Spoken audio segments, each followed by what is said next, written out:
જય માતાજી મિત્રો, 4 થી 5 વખત વિડીયો બનાવ્યો, 6 વખત બનાવ્યો વિડીયો, પણ હજી મેળ આવ્યો નહીં. હજી ફરી વાર એકવાર ટ્રાય કરવામાં આવે. જોજો વિડીયો કેવો બને છે. હજી તો ગાયન બાયન સેટ કરું, હજી સેટિંગ આવતું નહીં. સ્વરૂપ બાપુ 6 થી 7 વખત ફાઇનલ થઈ જશે. ખાલી વિડીયોમાં બન્યા રહો તમે, જો બનાવી અદ્ભુત મસ્તી. ચાલો રેડી.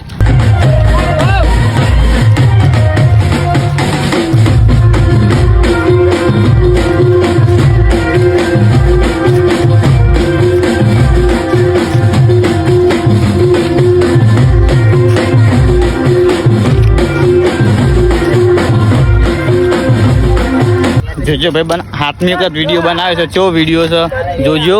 લાઈક કમેન્ટ ને શેર કરજો, બધું કરજો. જો બાપુ વિડીયો ચો બને છે, જોવામાં આવે છે. હજી આ બધું ના બતાવવાનું હોય.